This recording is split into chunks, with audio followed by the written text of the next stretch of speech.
this might be a tough decision right now. My team did absolutely NFL games that were like, Right. whoa. I actually don't had understand. a lot of mixed feelings. welcome, Disgruntled.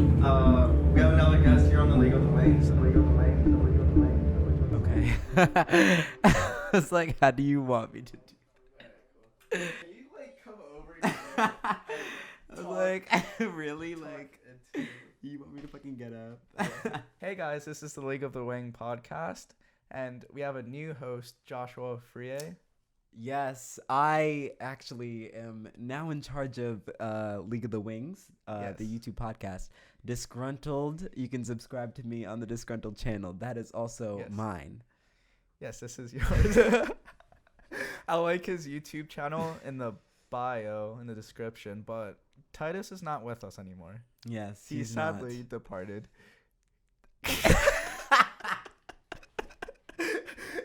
But this episode, we're going to be talking... Titus is alive. Titus is alive. Quick disclaimer. Titus is Wait, alive. he is? Okay, yeah, but he is alive. That was a joke. That was a little jokey joke. But in this episode, we're going to be talking... Okay.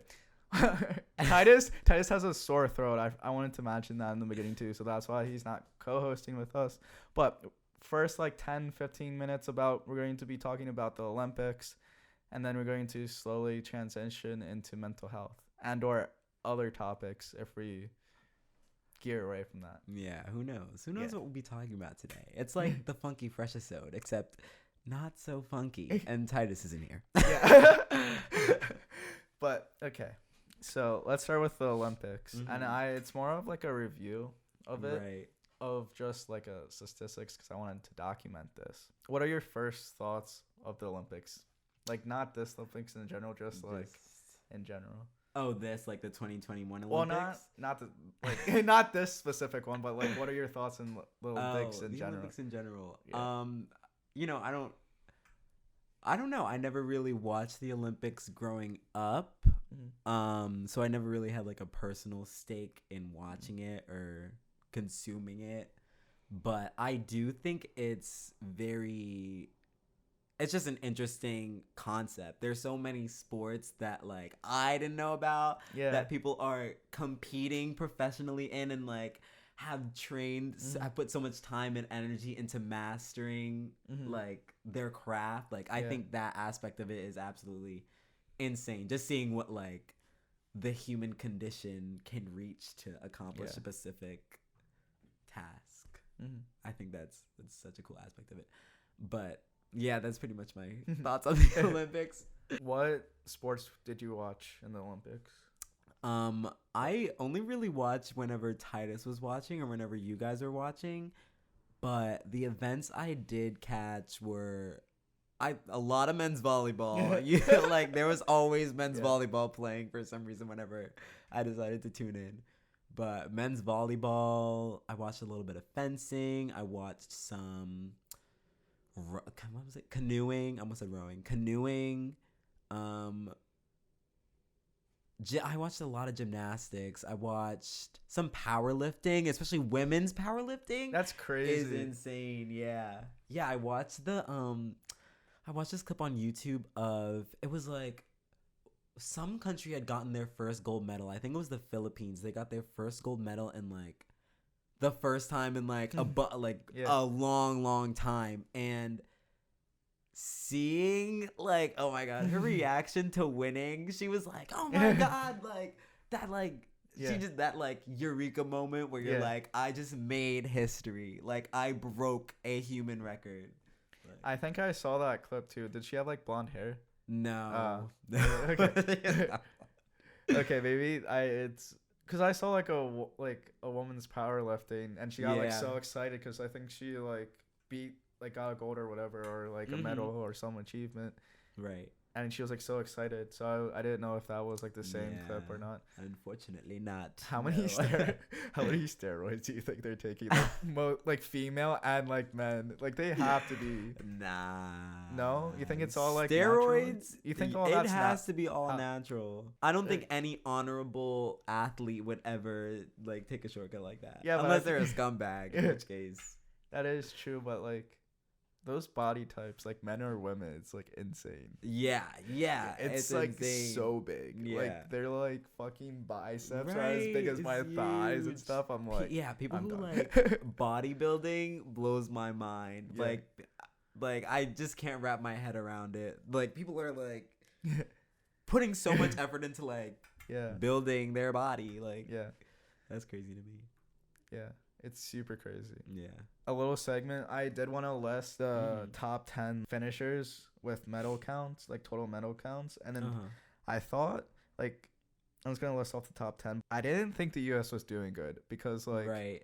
in gold medals at least, because, like, the U.S. U.S. women's soccer didn't win. They only won bronze. They didn't win gold. And I'm like, holy Right. crap, because they win everything. Like, World Cup, it's Yeah. always, like, they're in first place. They always get everything. Yeah, shout out to the women's soccer team. The Yeah. US women's soccer team. I love them. We're going to talk a little bit about them later. And then they got bronze, and then, like, the gymnastics wasn't doing, like, that great when I was watching, at least. Because I think they did grab a couple gold medals. I'm not quite sure, so don't quote me on that. They were only getting less than you. So these aren't credible sources. Yeah. Not at all. But We like, did not fact check. Yeah. Continue. we were only getting bronze, and we weren't even medaling in, like, the women's US gymnastics. And I was like, oh, crap, we're not doing that. But we had 113 total medals. Yeah. And 39 gold medals, which is first for, like, either category. We either had, like, the most out of anything. Looking at, like, the rest of the, like, countries, like, total medals, like, it's insane, like, the difference. Because, like, China's second with 88 total medals. Japan's third, 58 total medals. Great Britain, 65 total medals. ROC, what does that stand for? Or ROC?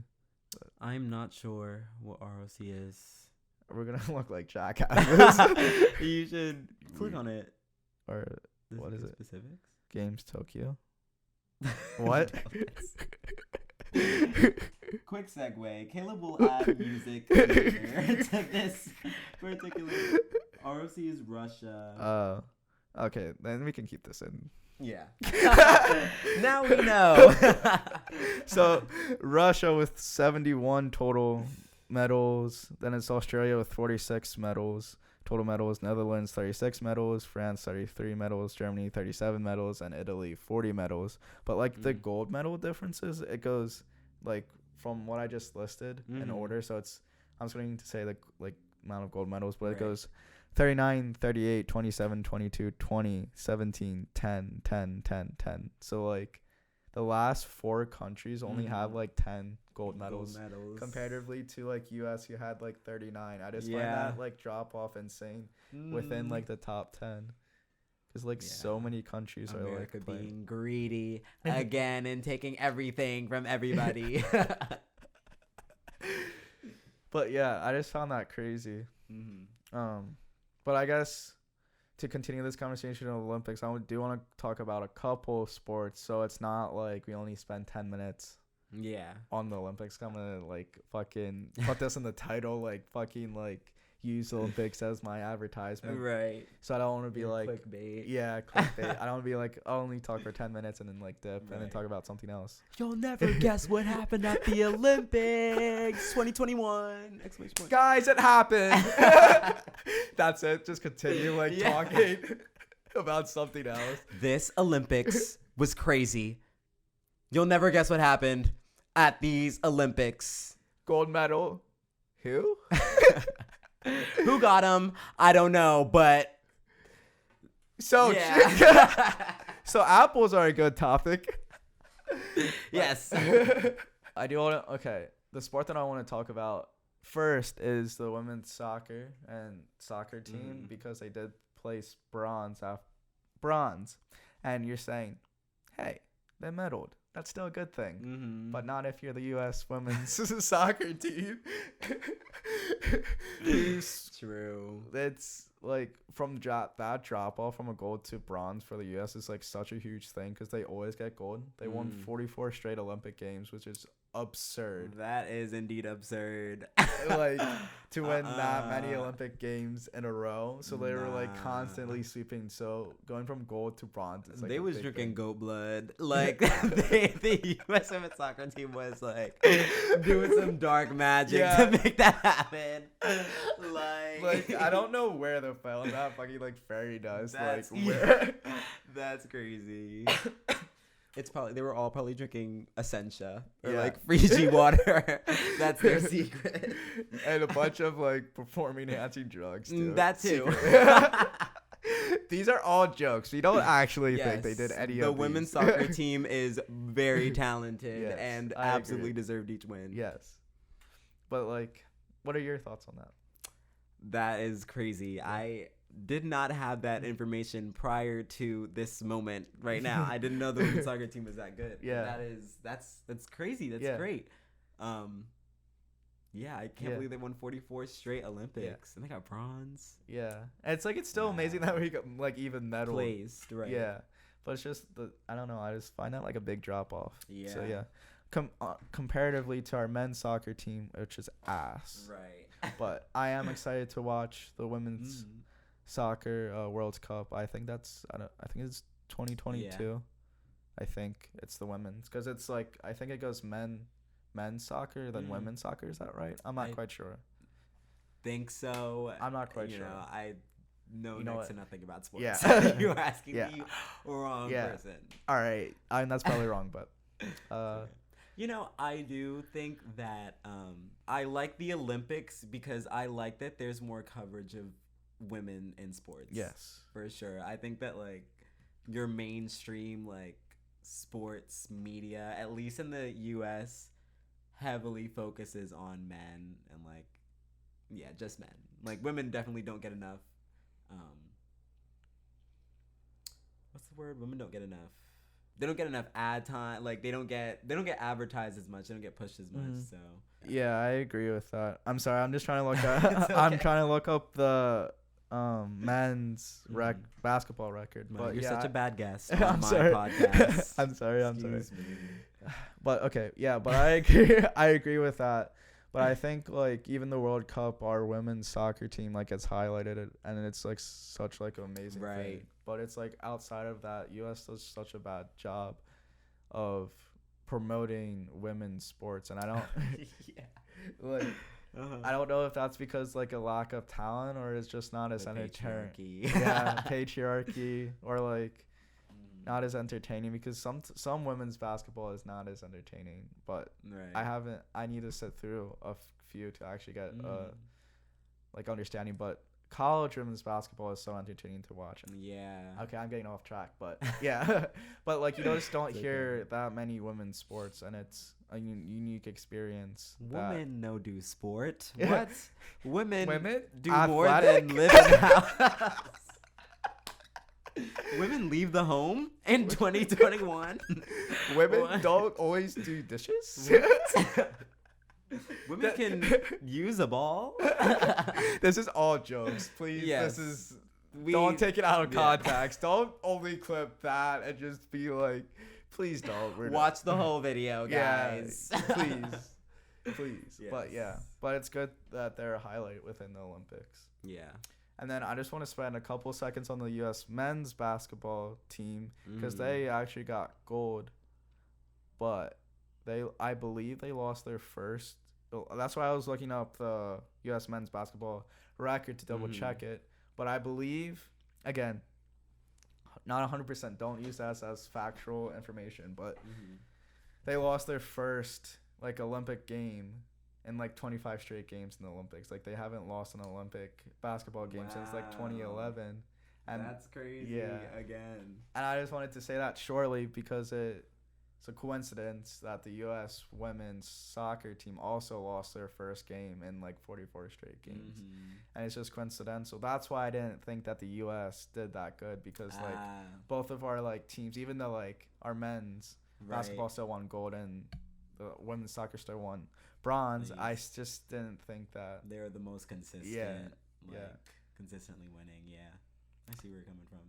And then the main topic that will lead into our second topic, mental health, but It's like you just that was well, I mean, I like what a segue. like without this next part, like it makes Right. no sense. Like, how the fuck do we go from the Olympics to fucking mental health? like the Yeah. jump. But you will understand, I promise. Yes. Gymnastics. Again, how do we get from gymnastics to mental health? Who knows? Before we get into like the deep stuff, this was another thing because we watched a few things with Titus as well. Right. But we weren't doing, the US wasn't doing good in the gymnastics. So I was like, gymnastics, basketball and soccer for the US aren't doing good. Mm-hmm. That's like our three main, like we always sweep in at least those three things. Right. They're not doing good, so we're not going to get that many medals, but it turns out we did get first. Gymnastics wasn't doing good, but like it was crazy seeing like the new women's gymnastics specifically. I didn't watch any men's, but specifically like the new faces and stuff, and I feel like it was They don't need the screen time. Yeah. Men Yeah. do not need more screen time. Man, I'm like I'm like the amount of women's like sports that I'm watching is like, thank God I'm not seeing men. Right. In fact, men's volleyball was the only men's sport that I actually watched. But like it was cool seeing the women's like new faces, and it was cool seeing Simone Biles. Is that how you pronounce it? Biles. Simone Biles. Like jumping, because like she's like the best of the best. Yeah. And then she's like, just seeing her play, even though she didn't really do that great, it still was like awesome to see her like perform at her best. Yeah, because she's like one of the greats. Like, like the great Olympian too, not just in the gymnastics. Because when you think of like great Olympians, you think of like Michael Phelps, right, and like a few others. You just.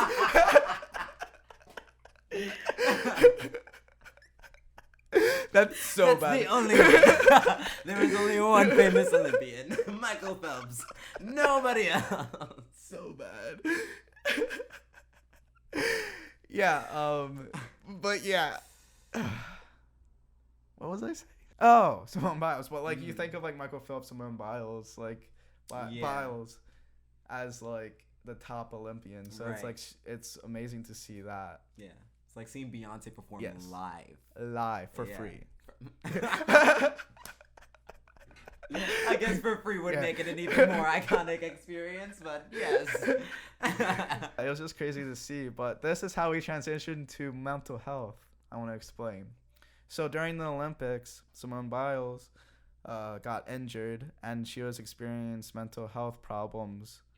I think both during that period that she got injured and she was experiencing mental health before that, I believe, as well, because I think some outside personal things were happening. I believe, correct me if I'm wrong, didn't her aunt die around this? I don't know. Okay. All right. That's not 100% sure, but I think she had a death or some outside experience as well that was contributing to her mental health. Again, this is like something serious, so I want to like tread carefully. But she was experiencing some mental health problems due to her injury, because people on Twitter and stuff were attacking her brutally. Oh yeah. And it was just insane, and they were like, come on, like play, like come on, it's like not that serious of an injury, you can just play through it, come on, win the gold, why aren't you doing it as good and stuff. And she, like, if she was able to go back, like if she did go back with her injury, she would do even worse than if she like just bowed out. And so it would affect the team because of how poor performance she would have had due to her injury. But like people weren't understanding that and were just attacking that. The internet. Yeah. The internet was doing its thing. Yeah. But like, what do you think of like all of that situation? That's, first of all, good for Simone Biles for like taking that initiative and really creating that boundary for herself, because like Simone Biles is like, she's like excellence, right? Like she is obviously a master at her craft, and she's one of the best of the best, but that also means she's under a lot of scrutiny, and a lot of people are depending on her, a lot of people look up to her, a lot of people are profiting off of her, like, and when you're in a position like that, you feel like, especially as a celebrity, you're in the public eye, you feel like you always have to be giving yourself to these people. You always have to be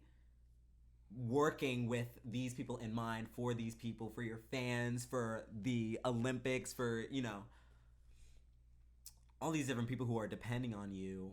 And no, you're a human being too. Like, everybody has mental health struggles. Everybody isn't always going to be able to give 100%. And no matter if it's me, right, Mr. Lowly Low, you know, junior in college, whatever. It doesn't matter if it's me or if it's Simone Biles, a prolific public figure who's achieved much more than I have. It doesn't matter. It doesn't matter who it is. Like, those people are allowed to set those boundaries for themselves and not be taken advantage of or used. It's just crazy because, like, to think about, like, people, like, celebrities are in fact people and they do struggle with mental health problems, like you were saying. Right. But that, like, made me think of, like, made me take a step back within, like, the split of, like, 15 seconds as you were speaking. But it, like, made me reflect that, like, I step into the same format as, like, kind of everyone else does. And I kind of put, like, celebrities on, like, this pedestal as, like, they're perfect, and I don't really see them as, like, human beings. Not that I, like, insult and, like, go insult and trolling them, but it's just, like, I forget that they're actual people and not, like, movie actors or not, like, big sport time names, but, like, they are actually, like, experienced life just like I am. Like, they have family. Well, I guess it is, like, kind of a step because, like, it's different experiences because, like, they are, like, fucking famous and like everyone knows them, and I can never, like, relate to that. But just, like, on a human level, like, they have families, they have mental health issues, and like, it's just a weird concept to kind of like put, I don't know, other people, like, people who on pedestals like that. And even if we're talking, you know, Simone Biles as a black woman, like, I was watching this YouTube video by As Told by Kenya, really great YouTuber, really, really strong opinions. I love her. But she made a video on Simone Biles, and she was talking about how black people a lot of the times aren't allowed to be anything less than excellent, right? We're often told that we have to go above and beyond. We have to work twice as hard, you know, just to make, you know, half as much, right? Like, black people aren't allowed to fall below a certain standard. Especially black women just face a lot of pressure from our society in general. So we're talking about being put on a pedestal. Simone Biles is being put on a pedestal, told to balance on one foot and also spin in a circle and, like, do a flip. Like, you know, she's under a lot of pressure, more so than other celebrities, other people who aren't black, who aren't a black woman in particular. So again, like, you have to be able to humanize these people, and if other people aren't gonna humanize you, I feel like it was very important for Simone Biles to say, hey, I have issues too, I'm going to humanize myself. You know, Naomi Osaka as well took that initiative and said, I'm not going to be your pawn, right? Like, I'm not going to let you use me, right? Like, I'm not going to sit on this pedestal and, like, do what you want. I think that takes a shit ton of courage. Like, I don't I don't think I would be able to do that if I was in their position. Right. And it's just crazy how that they did that. And, like, I can't like relate to or, like, experience, because I've never experienced, like, being a black person, so I can't, like, step into their shoes that way. Right. But, like, if I was, like, a professional athlete, and I don't think I could, like, pull myself together to even talk about mental health, at least right away. Because I feel like, I don't know, I wouldn't have to. I wouldn't have enough courage, and I feel like I would have to still, like, tread lightly as well. For sure.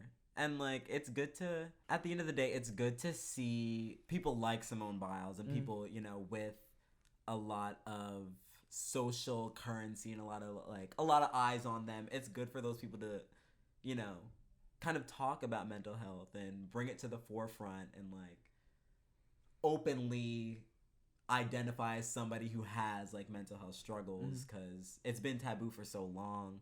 And it looks like, or not even looks like, our society is definitely progressing to a point where mental health is talked about more openly and more kindly. But you know, there's still ways we have to go.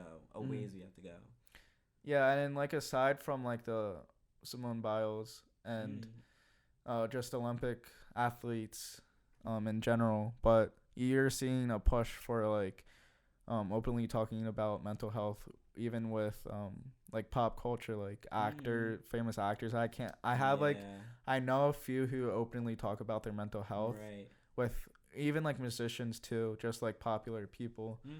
I can see it like in my head, just like a group of like a few people, like few known people who've like openly talk about mental health, but I just can't think of it. Yeah. But it's just like a great thing too to see more people talking about it. And I was talking about this to Anna, or we were like discussing this when I interviewed her, and I want to shout out to Anna. I want to do a podcast with the three of us where we just talk about mental health. Yeah, that'd be cool. To see like her side of it, because she wants to be a psychologist. But bringing it back to our discussion, we were talking about how more people are going to therapy and actually like having a therapist. Yeah. Even if it's like not like just like everyday stuff. Right. With just to talk about like your everyday, to get that like off your chest, because I feel like even if you talk about like your everyday life and you don't necessarily have to have like mental health. Right. Just to go to a therapist that way is being more accepted, and I find that like so amazing. Yeah, it's definitely so good. And I was literally it's funny because literally today I was not in the best state of mind, and I was looking for help, or I was looking for some sort of resource that could kind of just make me feel better, or help me understand the way I was feeling.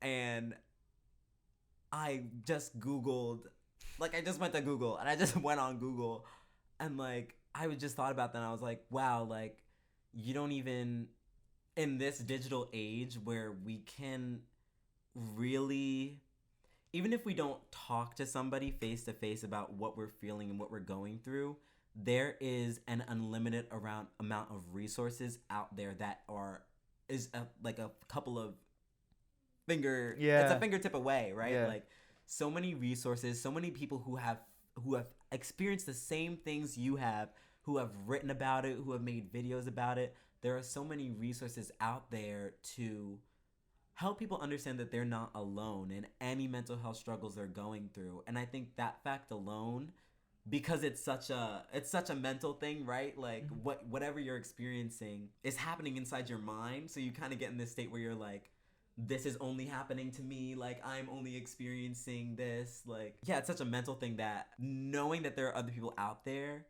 who have experienced that same thing, I think is very powerful and has helped a lot in people just accepting mental health and talking about it more and not stigmatizing it.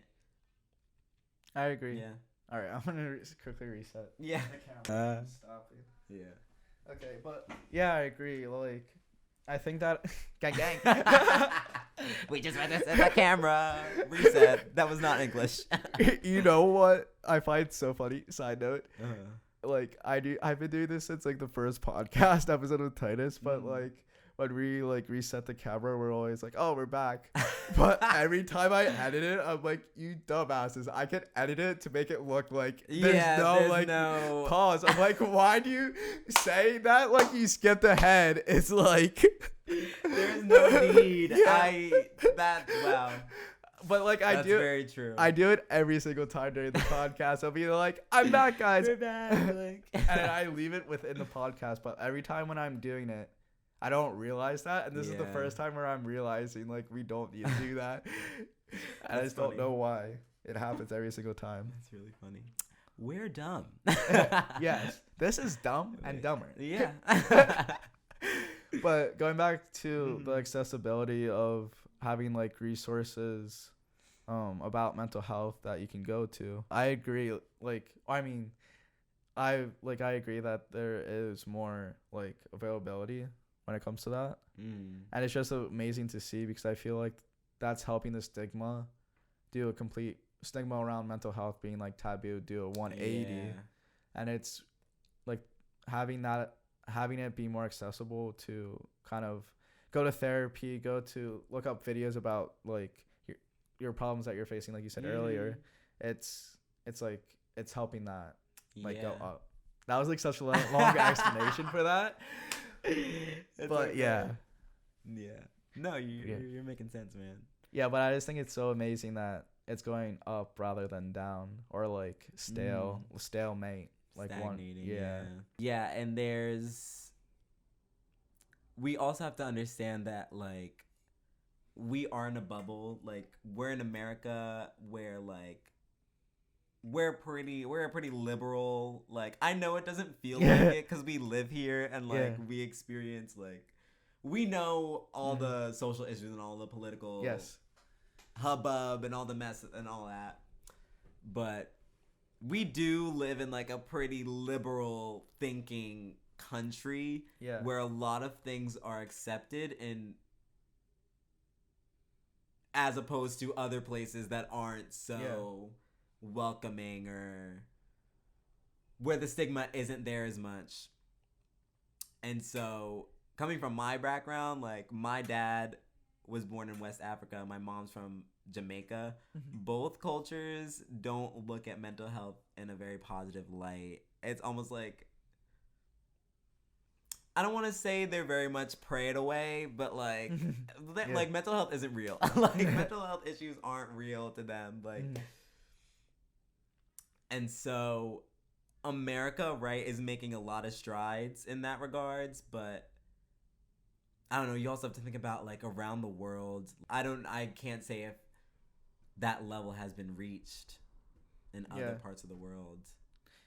And I don't want to diss Egypt at all because it's an amazing country, but like that was like a culture shock of going there because living in the U.S. and like never being able to experience other like cultures, I'm like only experience like the U.S. and so once we like took that trip to Egypt, I'm like fuck, like America is pretty far in how they think, even though like it's always bashed on and stuff of being like not liberal and being like what the fuck is this shit, come on, just like change already. The progression the U.S. taken comparatively to like countries like Egypt, it's just insane. It's for sure. Like a lot of people forget like the thing about white privilege, you know, male privilege, able-bodied privilege. Being born in America is a privilege. Being born in a first world country is a privilege that a lot of us forget about. But our lives could be so much different if we're born in, you know, anywhere that isn't America, not in America, as Americans. And then a couple of examples like for Egypt and stuff is like it's very strict on religion because isn't it just like it's mostly Muslim, like a Muslim country population, so it's like strict about like what religion you are, and just like gay rights there, it's just like if you're like I don't know if you want to talk about that, like we can skip over it if you don't feel like comfortable talking about it. There's things in Egypt, or there's like laws in Egypt where you can like get beheaded for being gay, and it's just crazy to think that you can like get killed just for being gay. And it's like that was insane. I will say I think actually I don't know enough to like, I don't know exactly what like the legislature is over there, but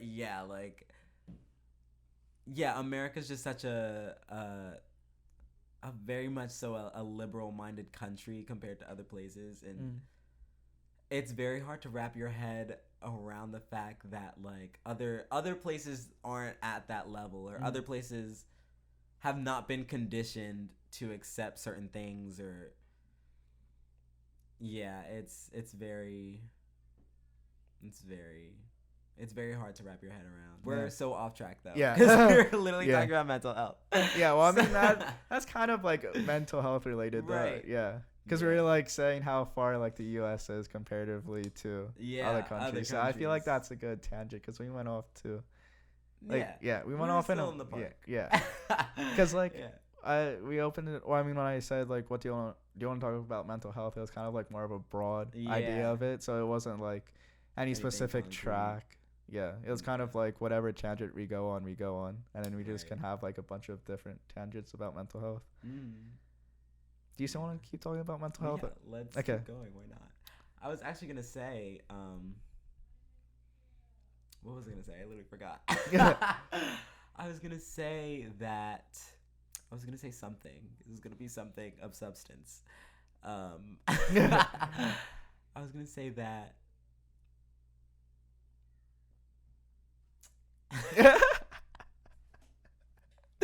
Please, like, let me. I'm like forcing my brain. I was going to mental health related. We were talking about Egypt. We were talking about Simone Biles. No.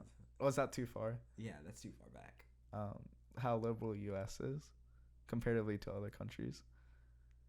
Yes, we were talking about that. What was I gonna say? I'm so mad. Should we go off on a different little tangent, and if it comes back? Yeah, if it comes back. Yeah, all right. Yeah, you can edit that part out. Well, I'm just gonna fucking keep that shit in.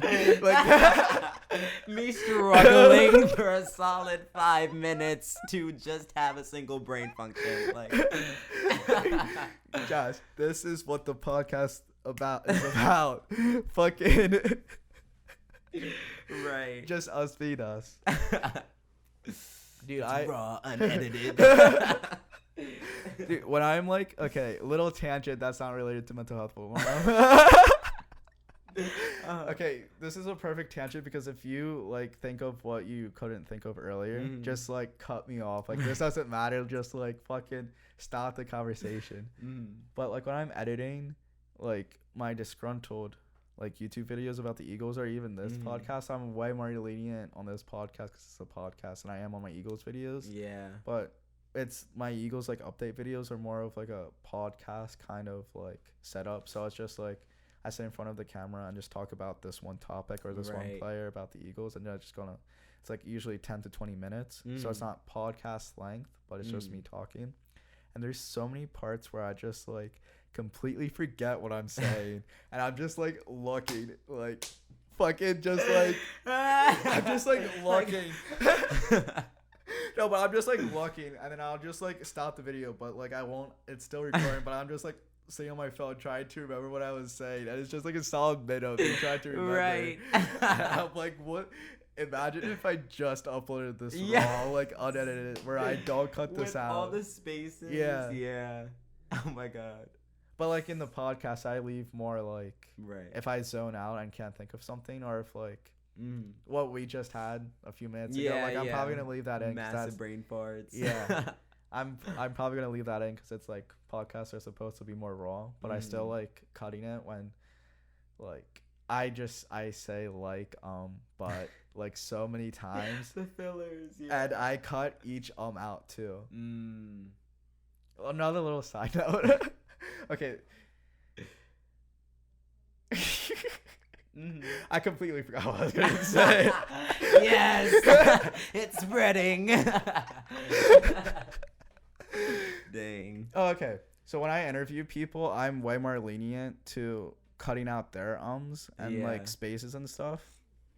And I usually leave their because if for some reason, if I say, even me, like if I say in a certain way, I'll leave it in.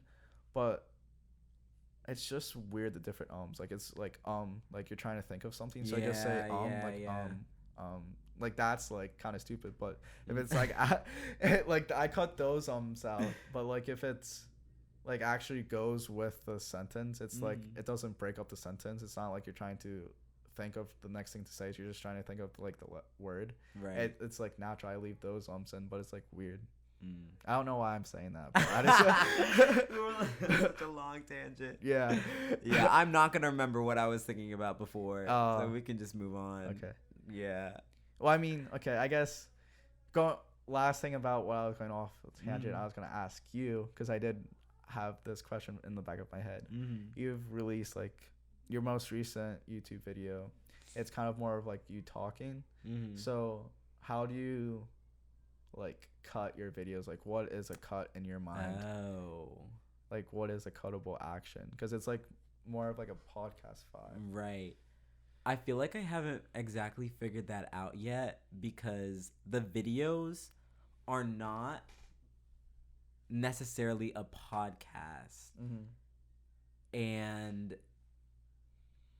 so, but I still film it and edit it in a way that it feels like I'm just sitting here having a natural conversation with you.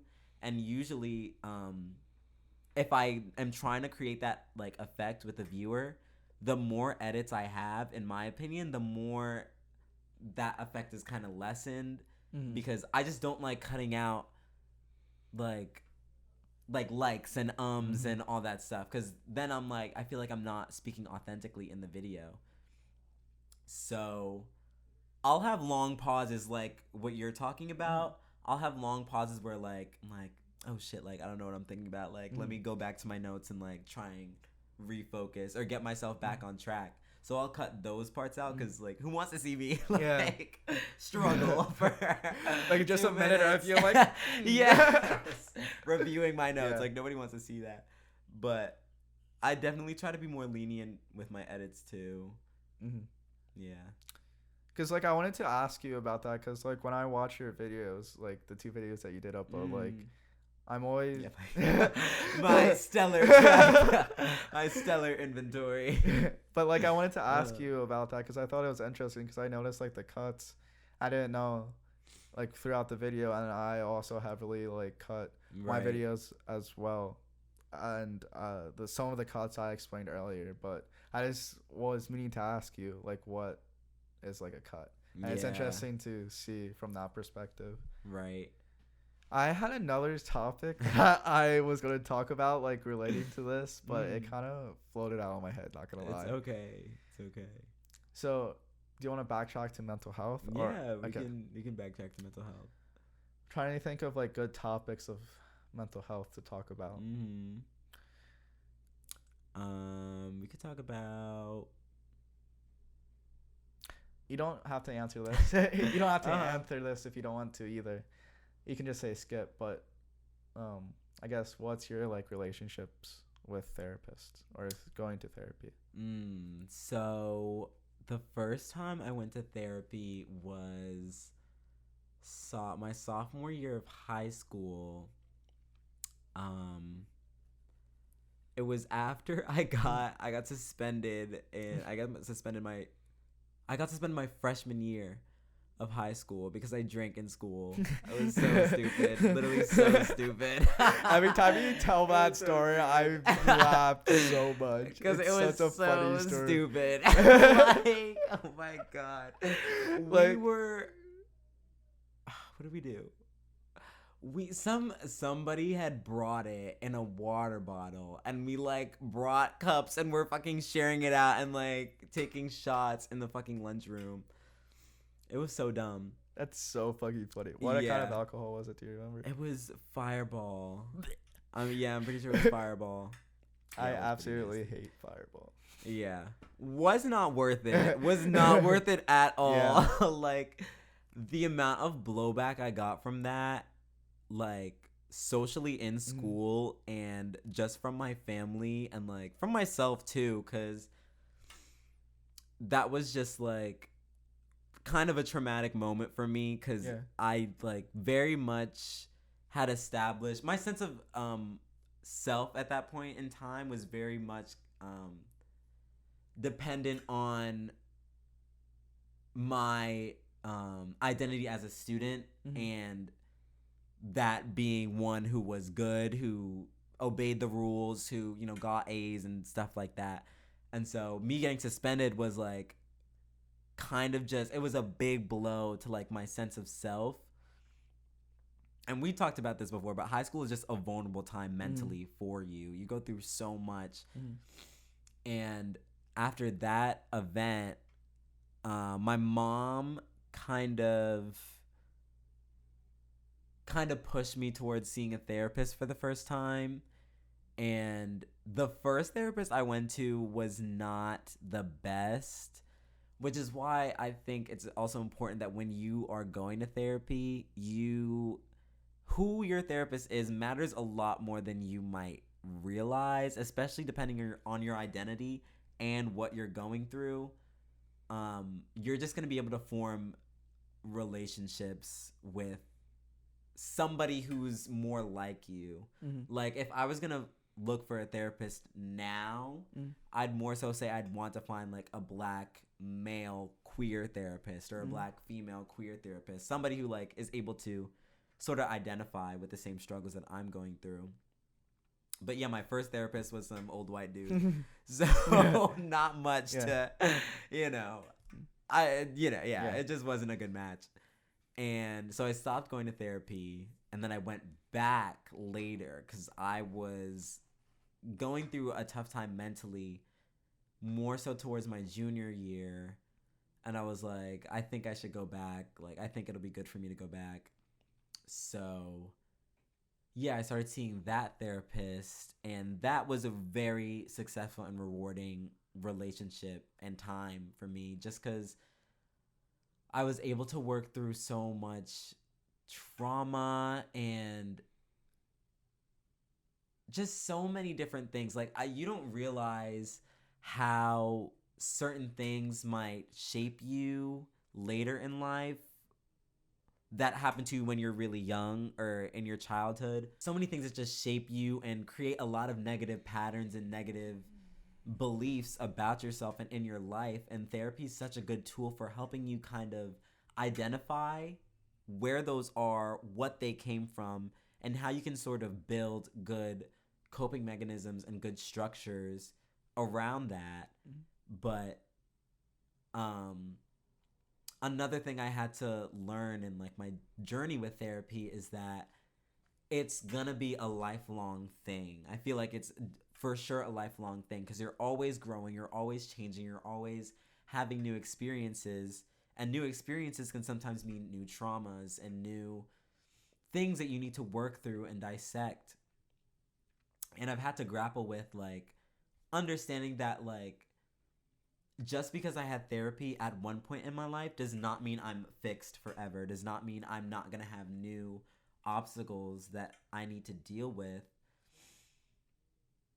Yeah. I said a lot. I love that.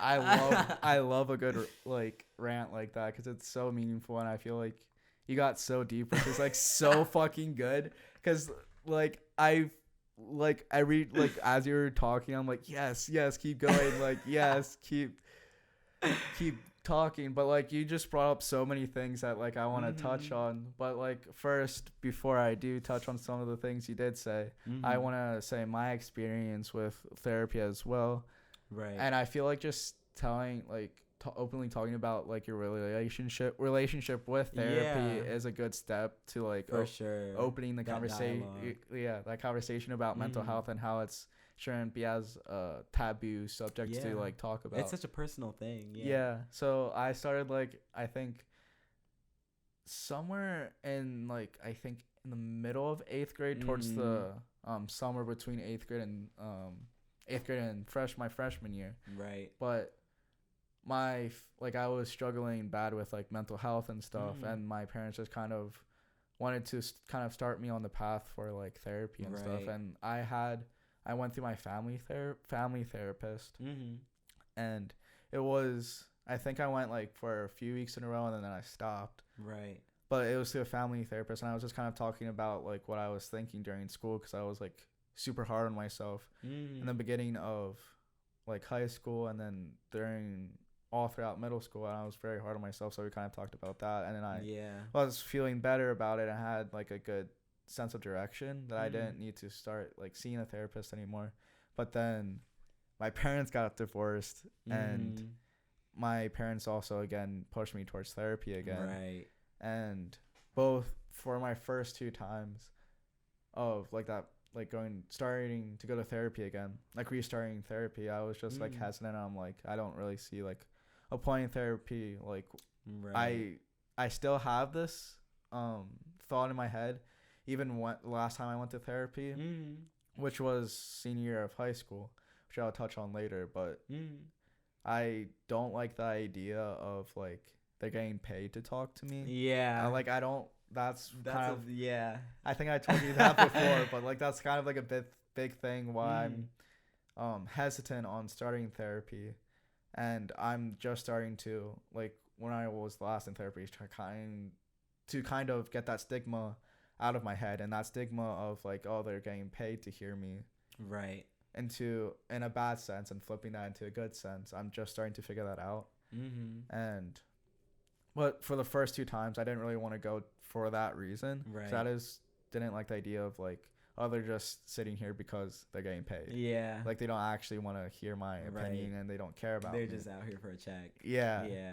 But then I went back to therapy. So I went to therapy 3 total times. And I've been on and off again. So each time's been like about a few weeks, like a couple months, like 2 to 3 months. Yeah.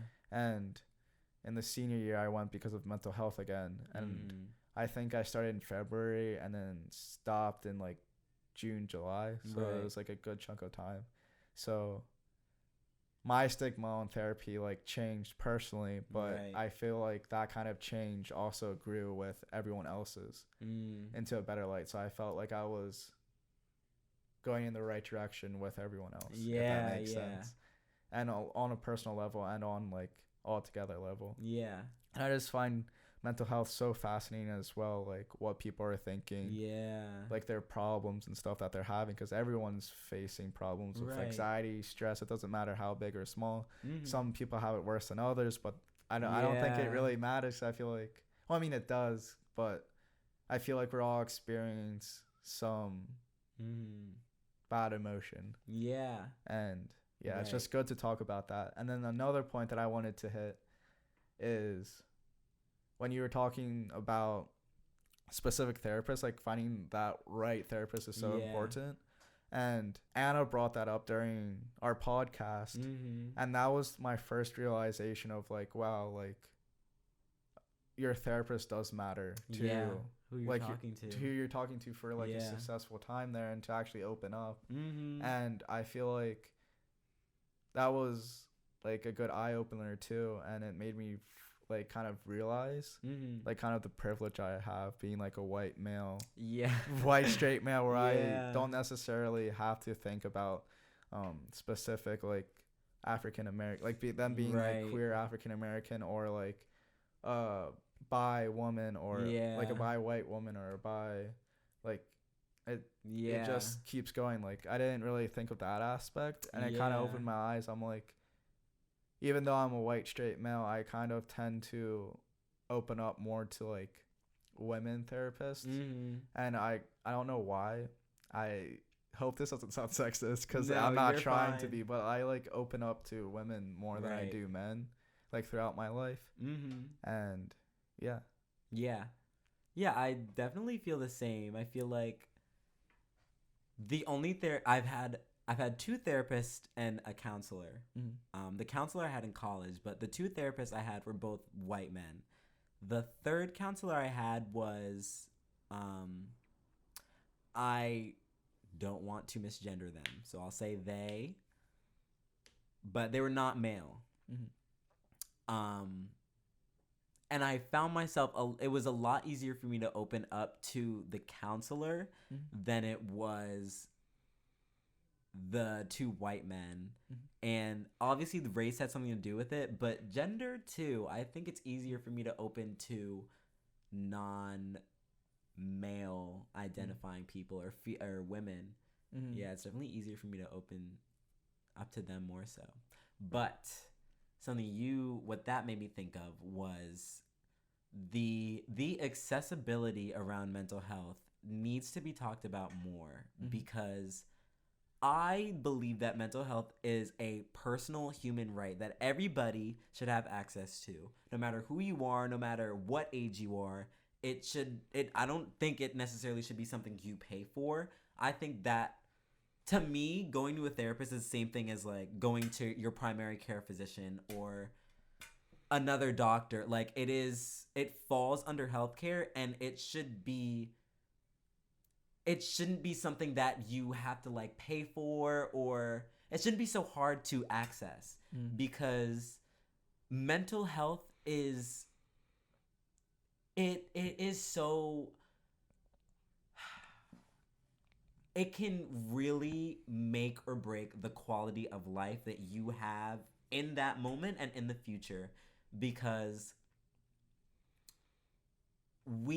I believe we need to invest in our mind. We need to invest in our mental health. The same way we invest in our bodies, right? If you don't want to suffer from certain health issues when you're older, you want to make sure that you take care of your body now, you eat the right things, you exercise, etc. Even in a religious manner, right? Taking care of your spirit, your soul, right? Like, you want to go to church because if you go to church, you will, build this relationship with God or whatever religious figure you believe in. You want to nourish your spirit and your soul in that way. If you want to nourish your mind, your mental, right? I feel like therapy is such a good tool for that. And more people need to have access. More children need access. More teenagers need access, especially in this digital age where teenagers are suffering mentally more so, I want to say, more so than any other generation. Let me not say that. Teens in other generations have probably had worse things to deal with than... We're struggling more than us. Hey, baby beavers, fuck you. I shouldn't say that. The issues teenagers today are dealing with are very unique and very, very impactful. And teenagers need mental health resources.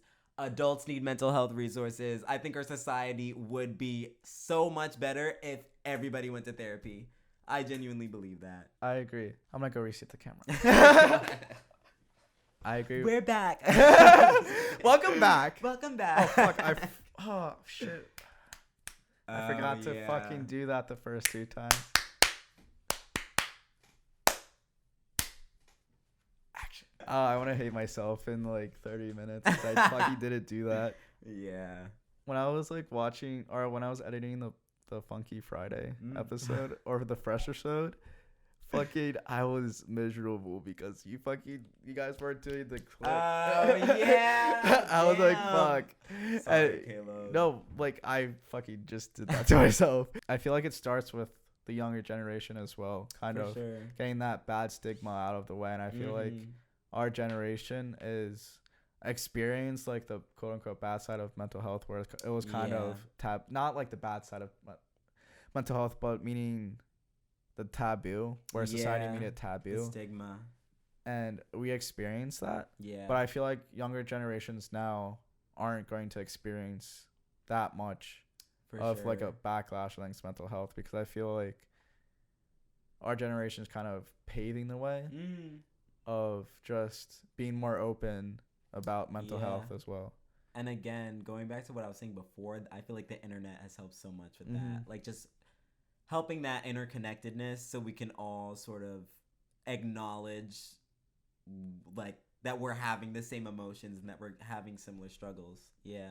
I agree. Do you feel like, I was going to ask you this because I feel like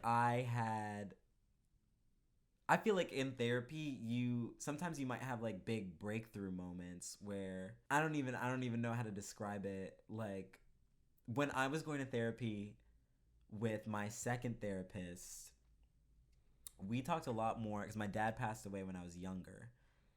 And my dad passed away when I was 13. And that's another reason my mom kind of was pushing me towards therapy. But with my second therapist, we definitely were exploring that a lot more than with my first therapist.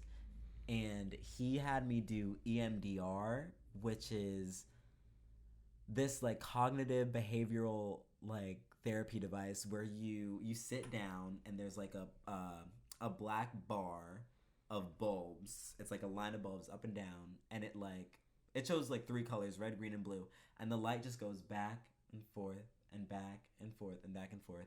And the idea is that so when you're like, your eyes make certain movements when your brain is trying to like initiate a certain function. Like if you're trying to remember something, a lot of people tend to like, I don't know if you look in like the upper left corner or you like kind of look in the lower left corner, but you might look to the left or you might look down to the right if you're trying to like think of something to say. And the idea with EMDR is that you're looking at these lights, and that physical act of looking back and forth kind of allows you to visit certain memories in the past or process things. And the idea is you're sort of like moving on a train, and you can remember these things, right? Like you can look back and forth, you can remember this, you can remember that, but you're always going. You're always on the train. You're always moving forward, so you're not getting stuck in the event that happened. So I did that for a couple times, and one of the last times I did it, I just had this, like, it was like there was this, like, armor around my heart that I wasn't even conscious of, but I had kind of built that wall ever since my dad passed away. And I wasn't able to access my memory of him or the way I felt about about that situation. I wasn't able to access that because I had built that kind of armor around myself. And the EMDR, I don't know what it did, but I just started freaking like breaking down, like sobbing, just remembering everything that happened. And I was processing like my dad's death for the first time. And it was such this like big breakthrough moment where it felt like, wow, like this is my trauma. Like I'm having an aha, like that kind of aha moment. If you can relate to that, or if you understand what I'm saying. I don't know. Yeah, I understand that, and that's crazy. Like I'd never heard of that machine before until you just like were talking about it, and now I want to try it to see if it would simulate the same experience that you experienced. But I haven't had many like quote unquote breakthroughs. I don't want to get into the specifics of it because I don't want to like talk too much. Went down about my like parents' divorce or whatever because like I don't want to talk about my parents in that light. I don't know how much they actually want to like release to the public or whatever. Nothing like insane happened. Like it was like a tame divorce or whatever. It wasn't like they were like fucking abusive. On a scale of 1 to 10. Yeah. It wasn't like anything crazy. No Kim Kanye. Like no. Yeah. It was just like a normal divorce or whatever. But like I was talking, like my therapist brought in my mom for like a session, and we were talking about the divorce and whatever, and everything like that went down, and like that was such like a big like breakthrough, to have her there and just tell her what's on my mind and like why, like the certain feelings I have, like about her and about the divorce and everything, and like she broke down crying and stuff. Wow. And like I almost broke down in tears too, and it was just like crazy. But like I was hesitant on bringing my mom into it because like I just like the idea of just me and the therapist. And I don't really like the thought of other people like being in there because it's like my time. But like my therapist said it would be a good idea and we should give it a try. Like, she didn't like force me to do it or whatever, but she made me open to the idea of having my mom there. And then we did a session with my dad as well, and I think both at the same time. One that might have been pre-divorce, I can't remember, but yeah, that was like kind of my like biggest breakthrough moment, and it was crazy. How'd you feel after? I felt like relieving, like something like a weight lifted. Yeah. I was like, wow, I could Right. have just talked. Yeah. But like yeah. that's crazy too, because just talking makes you feel so much better. Yes. It doesn't matter who it is, just like even if it's I think you should never mind. I was like having a conversation with yourself but like in a mirror, but like that's like I was like, what? Like I feel like it needs to be with an actual person. Right. Whether that's just like you ranting and they're not Mm. just saying anything, or it's an actual conversation or whatever. Yes. But I find it weird because my dad has like the same problem, or like I got this from my dad or whatever, but like we Mhm. both experience like the same problem of not like opening up to people and not like talking Right. about our feelings and stuff. Mm. And like this like me not communicating my feelings and thoughts during like Janet's and I relationship Right. was also like a big problem. Like we got into like some big fights over it. Right. Just me not communicating well. Mhm. And it's just amazing how much talking can do. And I feel Right. like it's hard for men to Mhm. kind of open up to it. Mhm. Another way the patriarchy hurts men too. Yes. Women more. Way more so. I was thinking, I'm like, as I was saying that, I'm like, I Yes. don't want to sound like I'm like Yes. fucking like Right. being a little like baby back Right. bitch, but like No, the patriarchy definitely does Yeah. not benefit all men, and it doesn't benefit men always. yeah, I feel like there are certain circumstances where men don't benefit from it, For sure. and I feel like one of those ways is mental health, because I feel like men are viewed like Yeah. you're Men do you're- not have emotion. We just bring money.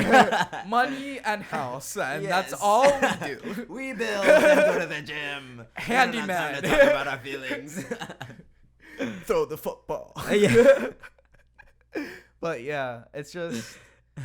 But me and my dad were like talking to like how men just in general too Mhm. don't talk, or like we're so bad at like communicating as well. And I feel like not all men, because I feel like a lot of men now are starting to like Yeah. be able to talk more and stuff. And Mhm. even like my dad and I both like started to like Open up more and communicate and stuff, but like we both struggle with it. And I just feel like a lot of men do struggle with it. Not Yeah. all men, but I feel like more often than not. Mhm. Do you find I feel like you're pretty like talkative, Yeah. or being able to open up pretty easily Yeah.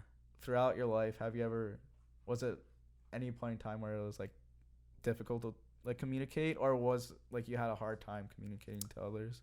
For sure. I think honestly that's something that everybody feels regarding. I shouldn't say everybody. I feel like that's something that most people struggle with. Either I feel like a lot of times what happens is you don't know how to share, or you don't share enough, or you share too much. I feel like most people fall on either side of the spectrum. But I feel like definitely for me in the beginning, I was definitely more so like, I don't want to talk about my feelings. Like, I don't want to express that. But I think that was less of a product of the patriarchy and more so just the situations I was placed in when I was younger, because I feel like a lot of times in the household I was growing up in, I didn't really have the space to have mental issues. Even if I wanted to talk about them, I was always like, okay, well, me having an issue, me having a problem is not going to help my single mother. It's not going to benefit any of the people around me. So it's better I just keep this inside, internalize this stuff, and not share it with other people. Which is why therapy was such a... Being forced to just sit down and like talk about your feelings and there is nothing else that you can do really just helped me get over that hump. Because what else am I going to do? Therapy isn't going to be rewarding unless you talk. You have to talk. And so I feel like that helped me a lot in just being more comfortable with vulnerability and sharing. And I that's another reason why I was thinking more so about my relationship with therapy and how I need to look at it as more of like an ongoing journey rather than something that starts and ends, because I feel like lately I've been falling back into a similar pattern where I don't really want to talk and I don't really want to open up as much. And that kind of forced me to be like, wow, well, I feel like I used to be more open, or I used to be more comfortable with my own vulnerability when I was in therapy and for the short time after I ended my therapy. So what's going on? Like, obviously you like are experiencing the same sort of issues again. And so that's why I opened up to you and Titus the other night, and you were touched on this a little bit too. It's so important to just get outside of your head, if it's even for just a second, because again, it's such a mental thing. You can get so caught up in your own mind and your own thought processes that it's very hard to believe that anybody around you is going through a similar thing, or anybody around you is just like their minds are doing the same things yours is. The grammar on that kind of fucked me up a little bit.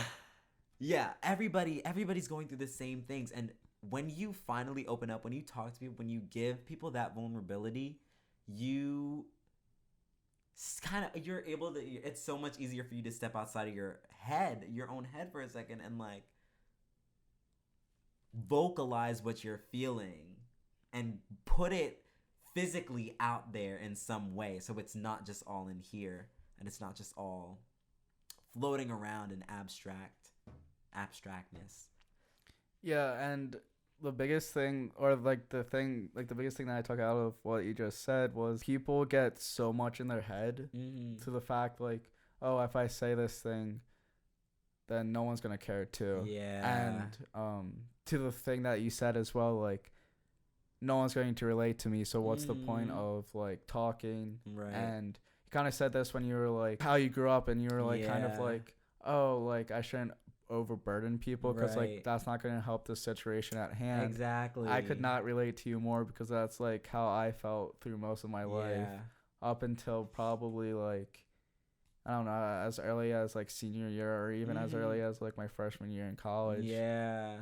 And going to that therapist from February to June, my senior year of high school, really helped me a lot to understand that having conversations and talking to people is a normal thing. Right. And one, they might relate to what I'm thinking. Two, if they really care to me or care about me, that fucking English.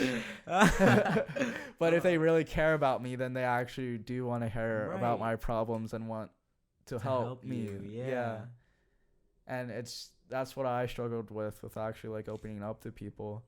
And I also want to talk about like, or further the conversation of like, you were saying how the environment that you grew up in kind of shaped who you were mentally, and you're kind of like growing out of that, or realizing that, where you didn't really talk much when you were younger, but now you're talking more, kind of like shaping in that way, and kind of viewing yourself like in that aspect.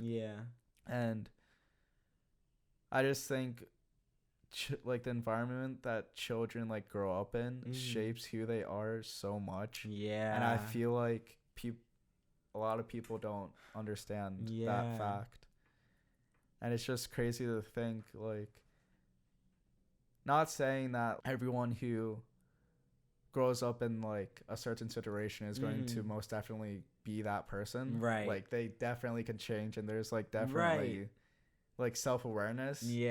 But it shapes people so much, just the environment that they grow up in, because like they take after their parents, and they like, kids are so observant and stuff, and they take out after the people that like raise them. It doesn't matter if it's their parents or if it's their sister, their grandparents, aunt, uncle. It doesn't matter. They're going to like, if you're a young child, like a toddler, and to like it's just, you're going to shape. You internalize so much. And it's just a crazy thought.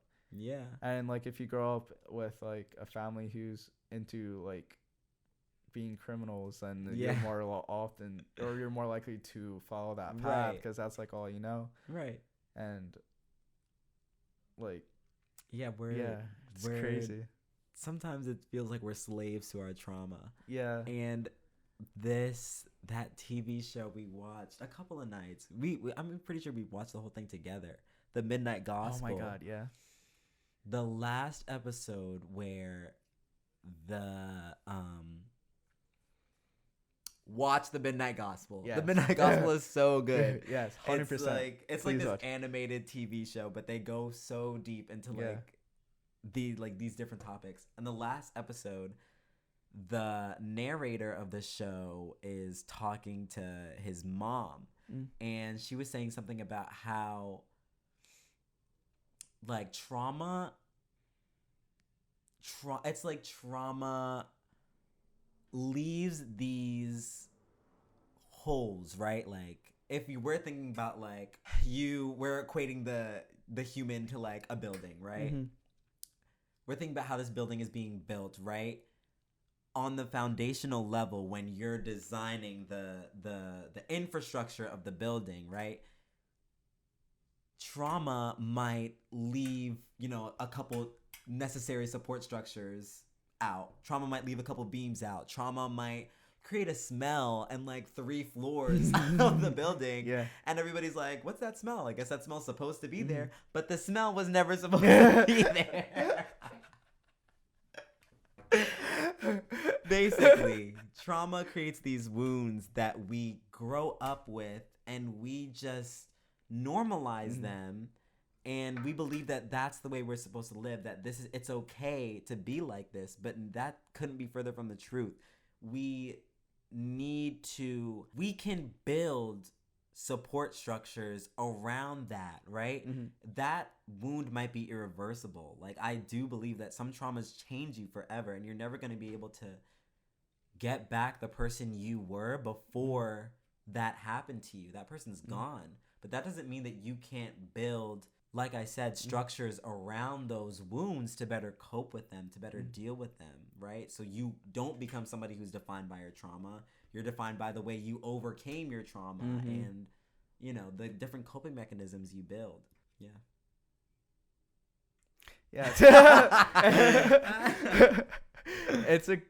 It's a crazy concept, like just the environment that kids grow up in. But when you go on rants, I love it so much that like you take like the words out of my mouth, and that's why sometimes after like you talk for a little while, like I'm just like speechless because like I'm just like I'm like no, because like I'm like fucking like curious, and I like fucking zone out, and then when you like stop talking, I'm like, oh my God, it's my turn to talk.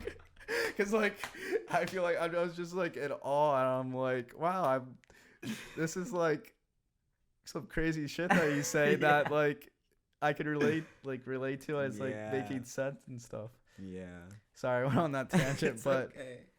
it's just crazy then some environments that kids grow up in. And go on.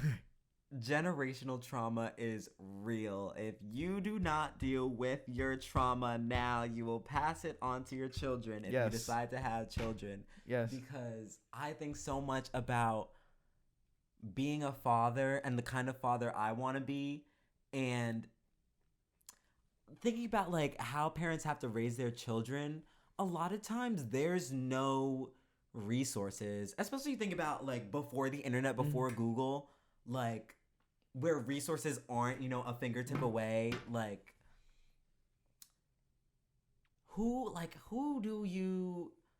what's the blueprint for raising a human being, right? There is none. There is none. So most of the time people just defer to what they know. Yeah. And what they know is what their parents taught them, how their parents raised them. So you just end up raising your kids the same way and repeating the same things that they did, especially when you grow up in an abusive household and abuse is normalized, you abuse your children. It's crazy. And another reason why mental health needs to be more accessible, because so many generational wounds are created through parenting and, like you said, through your experiences as a child. So, like, if we want to create a better if we want to raise the quality of human beings that are engaging in this world, mental health needs to be more accessible. Mental health needs to be more normalized. It needs to be something that people actively pursue. I 100% agree, and that made me think about, like, the first time I heard about this, I'm like, what? How does this happen? And I was so confused, and to be honest, I'm still a little confused about this thing that I'm about to say. But the thing that I'm about to say is that mental health is I don't know how to pronounce it. Hereditary? Yeah. Oh, yes. It's genetic. So, it's genetic, and it actually falls through genetics. Yes. And it's, like, passed down, and I still don't completely understand how it happens. Yeah, how that, like, the science behind it, but I just know that it's genetically passed down. For example, my mom suffers from anxiety, and she's just a very emotional person. Yeah. And she suffers from depression too and everything. And I got that. My sister. Yeah. Not so much the depression part, but more of the anxiety part, I feel, was hereditary. And for my sister, she got a little bit more of the bad stuff. And yeah, I don't want to talk about, like, their problems too in depth without them, like, being here, because I don't know, like, how comfortable. Yeah, I just don't want to talk about but, like, it's hereditary in that fact, and I just find that, like, insane to think about, that mental health is scientifically passed on through genetics, and sometimes it's literally inescapable. But, like, people who have, like, who are bipolar, schizophrenics, Alzheimer's. Yeah. I guess that's not really, like, mental health, but it's in a way it is. Yeah, because it's all, like, happening in your brain. Mental. It changes the way you think and everything, but it's just crazy that those types of diseases are hereditary. Yeah. Last topic I want to talk about, and I'm going to reset the camera one last time. Go ahead, my guy. And we're back. Oh shit. You have to twist. Yeah. Fucking do. Destroying the set. Excuse me. Fucking bit. My bad. This is my set. Excuse me. This is my show. God dang it. Okay. So your last topic. My last topic, because I feel like we could talk about this for hours. Hours on it. I mean, we're already fucking an hour and a half, so it's almost fucking 2 hours long. Yeah. And I feel like I need to put a cap on the topic, or we're just gonna continually talk about it. And that's why I said in the beginning that mental health is, like, a general thing, or like I wanted to not really focus on one thing, but just more like general mental health. And I feel like I do like having these conversations with you, and I do want to, like, talk more about it, and we can, like, focus more on mental health, but it doesn't even have to be mental health. Right. I was thinking, like, a bunch of other, like, topics that we could talk about, because I feel like they do need to talk about, and I feel like these type of conversations are so helpful. But the last topic that I kind of want to talk about is, I think you told me that you experienced this a little bit too, but this is, like, one of my big, like, mental health problems. Right. But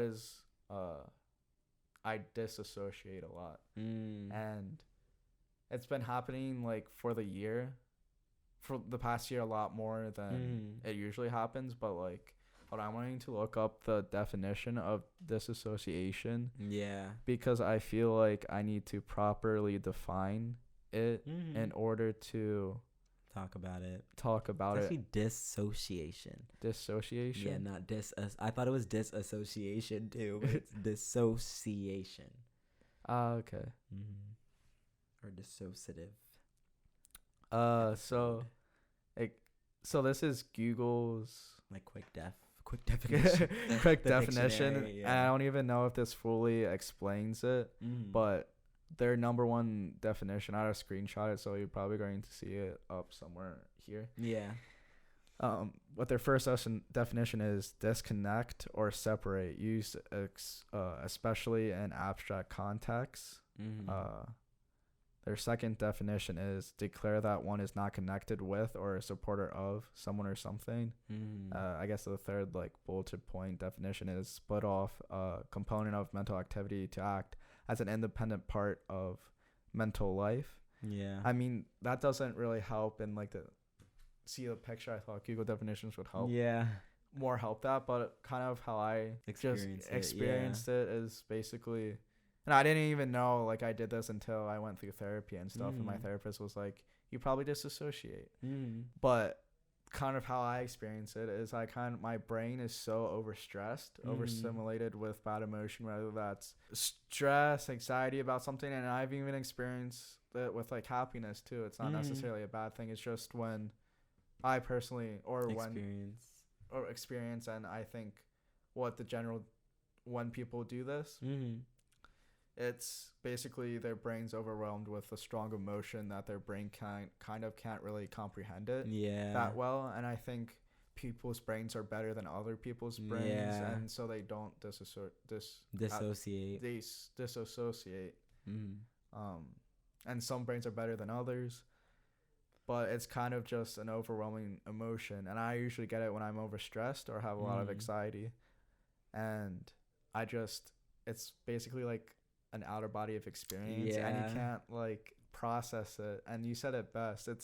I think you said this a couple nights ago when we were chilling with Titus, I believe, but it's basically like you're sitting in a chair and you're basically watching a movie like play out, and like I've experienced that. And the first time I really dissociate,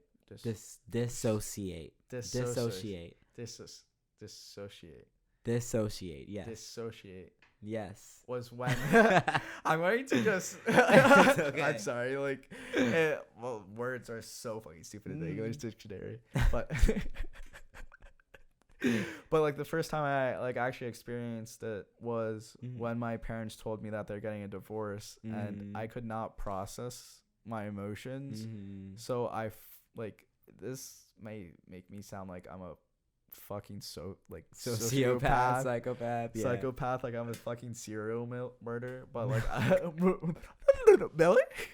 Serial Miller. Continue. But I did not feel any emotion whatsoever. I did not feel sad. I did not feel angry. I felt absolutely no emotion at all. And I'm like, what the fuck? Like, your parents just told you something life changing, and you should be. I should be like sad, angry at them, pissed off. But I think that's definitely like an appropriate trauma response, though. Yeah, and I was just like staring at that. I'm like, fuck, they just told me something, like they're expecting a response, like I should cry right now. No, but that's what I did. I'm like, I should cry, so I forced myself to cry in front of them. I'm like, this is the emotion that they probably expect. So I wouldn't do it because I don't know what other reaction that I'm supposed to do right now. I'm like, lol, okay. Yeah. I was like I was playing video games downstairs. I remember I was playing like Skyrim, and I was just like fucking destroying.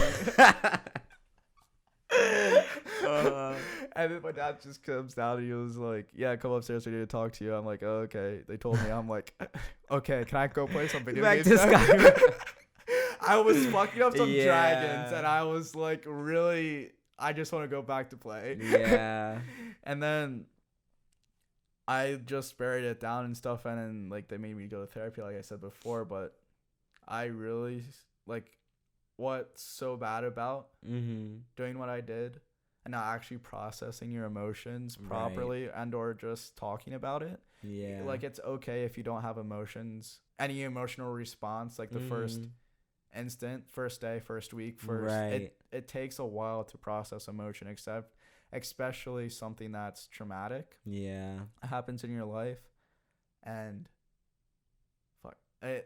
it took me like 4 years to like fully process it and stuff. And that's why one of the reasons why I kind of had like a huge meltdown in my senior year, like last semester. And that was a big part of it. And it was just like a bunch of other things too. But like I just started processing my parents' divorce like 4 years later. Like they got divorced when I was like 15. Right. And then I started processing it when I was like 18. Yeah. And it was just like, what the fuck? Like, why. Yeah. But you told me that you Dissociate. dissociate a couple times. Yeah. But how often do you do it, or like does your brain do it? Because it's not really like I want to fucking do this today. Yeah. And then like how often and what kind of like do you experience? Like what's your experience when you Right. do it, or go into that mode of escapism or whatever? Yeah. I feel like I can very much relate to the experience you just mentioned, because literally after my dad died, I went through the same exact thing. I was literally sitting downstairs. I remember this vividly. I was sitting downstairs in the living room, and the cops were like, they're like, oh, like, the cops were doing their thing, Yeah. like, you know, comforting us or whatever. And my mom's sitting in the chair opposite to me, like, sobbing, crying, like, oh my God, like, as you would, you know, in that situation. And I was just sitting there like, can this day end? Like, I don't want to be here. Like, and I was like, you should probably be crying right now. Like, I don't want these cops to think that I'm like some weird psychopath for like not having emotion. But I was just sitting there like, Josh, like, what is wrong with you, man? Like, why can I only think about like playing video games? Yeah. And ever since then, I feel like I've fallen into this pattern where, like you said, times of like extreme stress or anxiety just sort of trigger this like state where I can't really process what's going on as if I'm experiencing life. Like, I explained it to you this way. Like, it's just like I'm sitting in a movie theater watching a movie about myself, but like it's about me, but I've like tricked myself into thinking that's not me on screen. That's somebody else. It feels like a foreign person who's participating in life, and I'm just like third party to it in my own body. Like, it's such a weird thing. I feel like I've very much struggled with like my sense of self and my sense of identity. And those moments can kind of trigger that sort of dissociative like depersonalization like feelings for me, because those are the moments where I'm so out of touch with myself and where I can't perceive like who I am and the things I like. Like, I don't know. I can't make that concrete. I can't perceive that. So that stress, that like identity crisis I go through can sometimes just make me feel like I'm not even present in life. I'm just some like I said, a third party to this foreigner who's just like doing like being me and like doing all these things, but like I don't like that. I don't like that person. Like, terrible thing. I don't recommend. Yeah, if you had a choice, don't do it. If I had a choice, definitely wouldn't experience that. But like how I always see it and how I like feel is like best kind of like analogy that I kind of always like tell people when I'm like talking about it is just like I feel like I'm free falling. Like I just fell off a cliff, and you know like that one scene is like they're falling and they like turn around and try to grab for the like ledge, and then it's just like they get it, but it's just barely enough, and then it's like me regaining my like emotions and stuff, right? And then I'm like, oh my God, I'm almost like I grabbed onto the ledge a little bit. I'm like, oh my God, I can actually like I'm almost there. Yeah, I'm almost like to myself, and I'm not like falling off this cliff, and I'm not like depersonalized or like, disassociating, and I'm like, oh my God, I'm almost there, but then it like breaks, and then I'm like free falling again, and I'm like not myself. I'm not feeling emotion. Like I don't like this. Like you don't like free falling, right? And then when I'm kind of back, I kind of feel like it hits me like a truck, and I feel like it's like another stage of the cliff where it's just rock. Like there's like a out layer of cliff that like you land on, and it's like a big ledge where you can like walk around and stuff. I'm like I hit that on my back. I'm like oh my god, like I'm myself, but it's like out of nowhere I'm like, oh my god, like Yeah. what? Like I wasn't expecting it. Right. Sometimes I'm so deep in like not experiencing like quote unquote Right. real life that it's just it comes out of nowhere. I'm like, oh yeah, my god, like reality. I was doing that for like a week straight. Yeah, and I was yeah. like, holy shit. Like, yeah. And then like when it happens again, I feel like I slip off that ledge. Of the Ledge. cliff, and then it's just a constant Right. cycle of that. Yeah. And I feel like I struggle with, like, if that was me in that scenario, the thing I'd struggle with the most is, like, is this mountain worth even climbing? Like, is there any point in me even trying to get back to the top, right? Because, like, or is there any point in me not being in a state where I'm falling? Like, if I'm relating back to me in the movie theater, I'm always like, if I don't like that person in the movie, then who's the person in the chair? Because is that the real me? And should I be exploring that person, or should I be like even more critical of like the person I'm watching? But lately, I feel like now I'm more so like there's no disconnect between the person in the theater and the person on screen. Like, I'm supposed to be climbing that mountain, and like I'm supposed to be trying to get to the top. Like, I am who I perceive myself to be, and I also am like the existence of me. If that makes It's so any fucking sense. like it makes so much like perfect sense, but it's like so mind fucky that it like what the fuck? Like Yes. what is this experience that we're experiencing right What now? is life? Yeah, like what the fuck?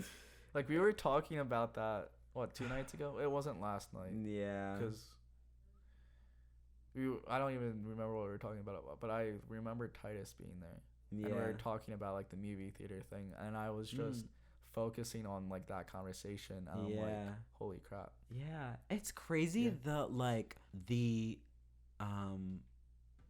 This will be the last thing I say. It's okay. It's okay. It's okay. It's just crazy. The mental prisons we put ourselves into, sometimes while knowing and sometimes not knowing, unconsciously. We just put ourselves in this terrible situation, and we call that life, and we think that's the way to live. And that's why therapy is so important. It's such a good way of showing you that no, there is an alternative. Like, you don't have to suffer. You don't have to literally make yourself suffer all the time. Like, you can be happy. You deserve to be happy. I agree with that so much, and it doesn't have to be like some big monumental thing, like traumatic experience to go to therapy either. It doesn't have to be a parent's divorce or a parent's death. Yes. To make you go into therapy. It can just be normal everyday problems, like fucking little Jimmy at the park fucking was talking smack to me. Right. Like, does falling out with your friend. Like, some like beef about how Tiffany was fucking calling you a bitch behind your back. Right. But it's because you are a little bitch. No, this is not going the way you want it to. That last part was a joke. Yes. Like, you're not a bitch. Yeah, Tiffany, if you're out there. Tiffany's wrong. Yes. But yeah. So I think that wraps up this show. I think it's almost an hour. 50 minutes, almost 2 hours. We should have a podcast for 2 hours, but tonight shouldn't be the night. Tonight's not going to be the night. It's almost 2 hours, and you guys are probably like, Josh and Caleb, you're only 5 minutes away from being 2 hours. What's the difference between a simple 5 minutes? There's a difference. There's a difference. The podcast that's over 2 hours long is going to be a monumental. Yes, we have to plan that. Yes, that's like big. I had an longest podcast is probably this one. That's crazy. Yeah. I'm so honored. I feel bad for whoever has to edit this. Yeah. Boy. Sucks for that guy, whoever he is. Future Caleb, you're going to fucking hate us. Oh yeah. Yeah. Oh yeah. Longest podcast, hour 44 minutes. That's cool. That's This crazy. one, I'm feeling an hour and 50. Yeah. You did a pretty good job. Thank you so much. Wow. Thank you for coming on and talking. Hey, thank you for coming on to my podcast. Oh yeah, thank you for having me as a guest. Yes. How do you end your podcast? Well, I usually just I usually just keep talking, and then whenever I edit it later, I just cut myself off at a random point in.